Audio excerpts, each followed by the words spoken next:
Hey everybody, it's Kneecap here, and in this video we have some large changes coming to Mythic Plus in Season 2 of The War Within, patch 11.1. Blizzard, World of Warcraft team, whatever, released this statement about it. We're going to go through it. I know very little about it, so this is kind of like a live reaction as well. I just saw basically someone that I respect post, wow, these are good changes, and I'm like, okay, let me check these out. And they seem to be pretty big changes, so let's go through here. Rolling out some changes with Mythic Plus, War Within Season 2. I want to share a few more insights on what you can expect. Those changes arrive on the Undermine public test realm, so these are going to be tested first. Season 2 Mythic Plus updates. Over the course of the War Within Season 1, the development team has received extensive feedback on Mythic Dungeons, much of which revolved around frustrations, especially in trying to progress through the system primarily in pickup groups, so, pugs. Common areas of criticism have included the sense that players were faced with too many mechanics at once, that failure was too punishing, that rewards felt insufficient for the challenge and effort required, and that it could be hard for many players to find groups as the community gravitated towards meta specs to help cope with these difficulties. I definitely heard this from the high-end community. I don't know that I heard this too much from the regular community. It's hard for me to say. I have a very privileged WoW life. I have all this gear. I just do plus 10s because that's all I need to do, and I just go in and kill everything. For me personally, I didn't really feel this, but I definitely could see this being the case, and I saw higher end people saying this stuff at like the higher dungeons, plus 16, 17s, higher dungeons. We have already approached our Season 2 dungeon rollout on the PTR and ongoing tuning with an eye towards addressing mechanical issues. Cast times on critical enemy spells have been significantly increased, tank damage spikes reduced in magnitude and or given better telegraphs, the overall number of threats in an average pack of enemies has been reduced, and more. Okay, so this I've heard a lot about, and this is something I actually commented on. I saw some testing on the PTR, and there was some tank stuff going on where abilities did not have a cast bar and were not telegraphed. It was basically... It might have had a cast bar, but it was very quick. It was something still like that. I'd have to go back. I saw it on Twitter. I'd have to go back and look at it. But basically, tanks were just getting one shot by this because there was no time to like prepare for a defensive. Because of like you see a cast bar and you press the defensive, whatever, and there was no telegraph on the ground to dodge it. So it was basically just like getting autoed to death. It wasn't an auto attack, but it was effectively the same thing as just getting autoed to death, which feels really bad. So what I said was literally, almost nothing. My exact stance on this issue is almost nothing should one-shot a tank.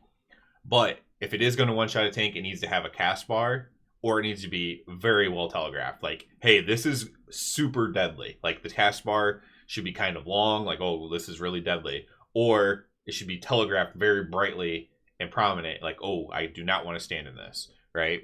That's what it should be if you are going to have a tank be one-shot. That way, the tank can outplay it. And you don't want it to be too awful because the tank's probably doing other things as well. So you do kind of want to make it a little bit easier compared to what you might ask a DPS to do because they're not, focusing on as much. Damage spikes as well. All these kinds of things I've heard. So I definitely feel that one. We also made improvements to rewards and especially reducing the penalty to failing to finish a dungeon within the timer. So this is the thing I hear about the most in the Cyan Isle content update, but we understood that there were still more to do. Oh, so they already did that. I didn't even know that. In order to fully address the feedback we've been hearing. Now, as we approach our second season, we have a chance to make some broader changes to the structure of Mythic Dungeon progression. A factor that we see as an underlying cause of many of the cited issues is the lack of smooth and healthy difficulty reward progression to the current system, and rewards are an essential part of that picture. The introduction of Delves has significantly changed the endgame reward ecosystem. Players who were accustomed to doing Mythic Plus in the past expansions may have geared up in Delves at the start of the War Within Season 1, and then looked at the Mythic Plus reward track and found few or no rewards worth their time below Mythic 7 level or so that had two main effects. This is very true. On my alts, sometimes I would dive into Mythic Plus, just very low Mythic Plus, maybe up to like a 5, a 6, a 7 or something like that. On my alts just to get a little bit of gear, right? And sometimes I would do that.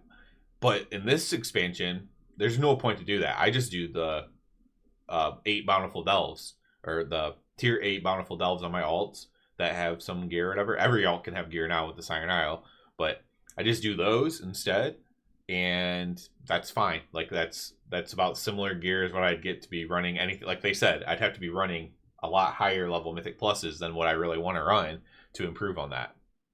So lots of players would enter the system at Mythic 7 since they didn't need more champion gear from like you get from Delves.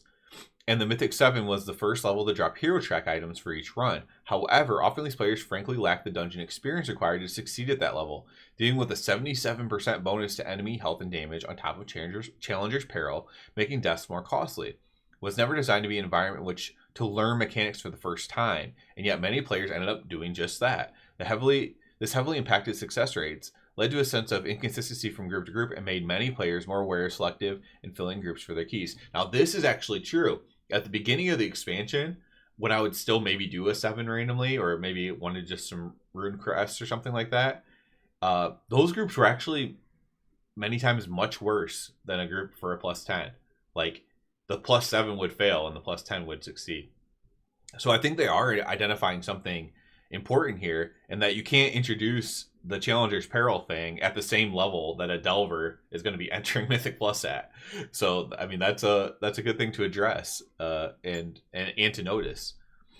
Meanwhile, keys in the 2 to 6 range had a shallow applicant pool, especially past the few first weeks of the season. This meant that even players who tried to start at a lower difficulty in order to build experience also often had a hard time finding and forming groups, experiencing many of the same frustrations. Exactly. It's much better to do Delves than to do the 2 to 6 keys. Like I just said, that's exactly what I did in my alts. Looking ahead at Season 2, our aim is to make Mythic Dungeon system more rewarding from the outset and to smooth out the difficulty progression so that each step feels approachable. To that end, we are making the following changes. Baseline Mythic, aka Mythic 0 dungeons, will now award champion track gear from each boss, with a weekly instance lockout. The health and damage of enemies in these dungeons has increased to reflect their improved rewards, while keeping Mythic 0 an accessible point of entry for players beginning Season 2 gearing journey and those looking to learn dungeons at lower stakes environment. So basically, Mythic 0s have had their rewards buffed and a little bit of a difficulty buff with just health and damage, right? And so Mythic 0 basically got buffed. If you're a new player, a starting player, you want to do your first Mythic dungeon, Mythic dungeons are buffed for you, like, and buffed in a good way. Yes, they are slightly more difficult, but the reward increase is actually way more than the difficulty increase. I would almost bet anything on that. From Mythic 2 through Mythic 10, each new level now increases by 7%, down from previous 10%. First scaling will remain at 10% from Mythic 11 onwards. So at the very highest keys, it's still going to be the same, which basically tells me that they think the difficulty ramping is fine for the higher end players, but they are seeing some real struggles with the more casual players or the less higher end players, however you want to describe it. Seeing some more difficulty with that, and so they're like, okay, we'll just address it in those keys. The Zalatas bargain rotating affixes will move up to from Mythic 2 to Mythic 4, leaving no affixes other than the timer at the 2 entry levels of Mythic Plus. So if you did want to do your first Mythic Plus at the 2 or 3 level, you would just have the timer. So you would just be learning the timer. The alternating cycle of Tyrannical Fortified will move up from Mythic 4 to replace the Challenger's Peril affix at 7, with the other one continuing to take effect at 10. So now you don't have Fortified or Tyrannical until 7. So Peril's being moved. I believe they're going to move Peril to 12. So the Zalatas Guile. And then you're going to get, let's say, Fortified at 7, it's going to rotate. And then you're going to get Tyrannical at 10. So you get both at 10 still. So 10's the same. But 7 now, you're just getting introduced to whether it's Fortified or Tyrannical. Which, if you want to learn, it's Fortified week, I'm going to do my 7s on Fortified week to get my Rune Crest. So you're kind of going to be in that old system if you're like a player in that range, right? It's a niche range, but if you're a player in that range, you're going to be like, it's going to be more incentivized for you to do these keys probably on like Fortified week, which will be a little bit weird. Now, as someone who played in the old system, I think it was highly overhyped. I think the Tyrannical Fortified thing was really for like the highest end keys. It won't really matter in these +7s, but it is something to think about. At Mythic 12, instead of an additional 10% increased enemy health, Xal'ata's Guile will now include the increased timer penalties for deaths that was formerly part of Challenger's Peril, as a replacement for the rotating bargain of fixes. While the mechanic could feel overly punishing for groups still learning and progressing towards gear rewards, a focus on clean execution remains appropriate for the upper echelons of the system, and removing the extra 10% stats should make the transition into the prestige tiers of the system feel like less of a wall. So they're removing the extra 10%, and instead you get the Challenger's Peril. I thought they already had that, but I guess not. I thought they already had Peril at the high keys, but I guess they don't. So if not, this seems just to be kind of good. Just it's gonna stink if you're not clean, I guess. But I thought that was already the case. I could just be completely wrong. I don't do plus 12s, 13s, 14s, whatever.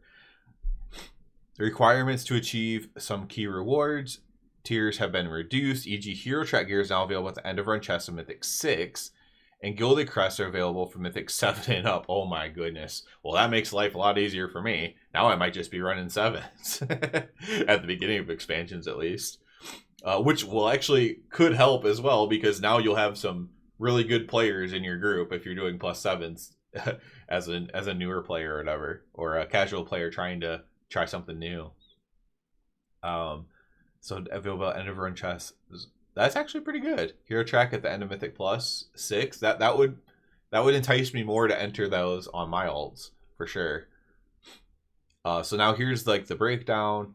Mythic 0, end of dungeon reward Champion 1, Great Vault Reward Champion 4, and you get carved crests. Mythic 2. Oh wow, you get rune crests from Mythic 2 even. Is that always the case? I feel like it wasn't, because this is like, oh wow, this is cracked. This is really good. What? That is crazy. That's good though. So Mythic 2, 7% more damage. You get the timer. Champion 2, Hero 1, Great Vault. So if you want Hero Track, you just have to do plus 2s. So a plus 2 is similar to a Bountiful 8 Delve. You get 10 Rune Crests from the end of the run of that. They should probably increase the Rune Crests from the Bountiful 8 Delve then. Mythic 3 plus 14%, Champion 2, Hero 1, Great Vault, 12 Runed, and just kind of goes up there. We get the Bargain at 4, the Fort Tyrannical at 7, Fort Tyrannical at 10, and then the Xal'ata's Guile at 12. Tons of, they increase, I remember they did that, they increased the amount of Gilded Crests you get. I could actually be running some 12 sometimes too if I really want to get my Gilded Crests quickly. On balance, the version system should have more rewarding point of entry, smoother progression, overall lower difficulty than players experienced in Season 1. One additional note and relevance to players in the upper end of the system, because so far what we've talked about has been largely for the people that just want to get into Mythic Plus, whether you're coming in at Mythic Plus 1 or you are trying to come in at a higher level after doing your delves. We are changing the rating requirement for the new Keystone Legend achievement being added Season 2, moving it from 2850 to 3000. This is being done to keep it at a comparable level of challenge and prestige after the changes to overall scaling. We'll also be decoupling this achievement from the system that allows players to set a floor for their high-level Keystones. Instead, once a player has finished all 8 seasonal dungeons at plus 12 within the timer, their Keystone will no longer automatically de-level below 12. Once a player has timed all dungeons at 13, the new floor will be 13 and so on for all keys at or above 12. So this is just saying, hey, we nerfed dungeons, so the rating is going to have to be higher. And, you know, honestly, I think that's fine. I have no issue with that. If you made it easier, it makes sense that if you made everything easier, it makes sense to make the prestige award, you know, harder, or not harder, but higher, more. You have to gain more or whatever, right? It seems commensurate. So I think that's fine. I don't think that's really an issue. So that's it on this. That's obviously a ton of changes. Basically, this is just, I think they're kind of reconciling with delves, which is something that was going to have to happen, right? So delves are, like I said, they're the best way to like level your alts or just play casually in the game. You can get really high item level just from delves already, you know, 6 whatever. Like I don't know what the highest you could be on delves because I don't play them that hardcore, but I imagine you could probably be close to 620 from doing just delves, which isn't that far off from like a Mythic Raider, right? You're like 8 eye levels lower than a lot of Mythic Raiders are right now if you grinded it up all the way to 620. And I don't know if that's possible, but it's probably somewhere around there. I know I have a character that's like 612 or 613 without putting in a ton of effort into it. So I'm just guessing on the 620 number, but it's probably somewhere around there. And yeah, so this is just basically saying, hey, let's commensurate the dungeon difficulty with the delve difficulty, and make sure people can do both sets of content. You can do delves if you want to do solo content, but if you do want to do group content, it's not like terrible to go into a Mythic Plus dungeon now, which what they were basically saying was it was basically pointless to do a Mythic Plus below +7. Now that is not the case. Like I said, I don't know if it was already the case, but Mythic Plus 2 dropping 10 Rune Crest, I didn't know that. If that was already the case, then I'm just a moron. But I would have actually been doing this on a couple of my alts and helping some people out in Mythic Plus 2s. Or 3s or whatever, just like low Mythic Pluses, just to get these Rune Crests to upgrade some of my Hero Track gear that I have on my alts. So that's actually really interesting. So all these changes are really good for the general community. For the high-end community, it doesn't seem to change very much. I think they will be pretty happy with the health and damage lowering by 10% or whatever on the above +12, because I think that will allow, if you do a perfect run, I think that'll allow for doing higher keystones in Season 2, like the level of the keystone being higher completed.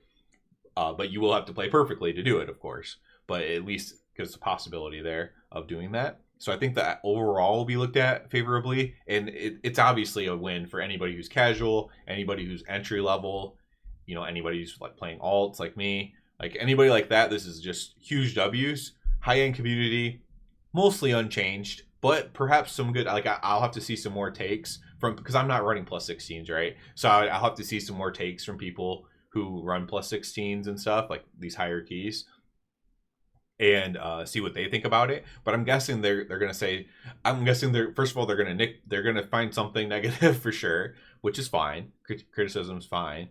And then probably be happy with the 10% being removed. So instead of the additional 10% increased enemy health, because again, that's going to allow, in my opinion, for if you were doing a 16 as your max, then you could do like a 17 or an 18 as your max instead, something like that, right? So yeah, very good changes, very good. Listening to community, look at this is something that's we didn't have just a couple expansions ago in Shadowlands, right? And literally saying the exact feedback, the same feedback that I've heard, and then trying to address it. And I think for the low end and entry level, I think they hit home runs, and we'll see. They did make for the high end players, they did say that they're trying to make the tank mechanics better and stuff like that. So overall, though, I just I say this a lot now, and I feel like a shill basically, but like. They've been doing a lot of W's, for a couple years now, and I guess I should just be used to it and stop being so shocked by it. But the Korthia Shadowlands did happen, and it's like sometimes you just are like still surprised that a good change like this happens and is well communicated, and they literally say that they heard the feedback and show what the feedback was. Like, that's pretty cool. So that'll be it for this one, guys. As always, I do ask you to please subscribe to the channel. If you're already a subscriber, I encourage you to check out the Patreon. Other than that, everybody, have a good one.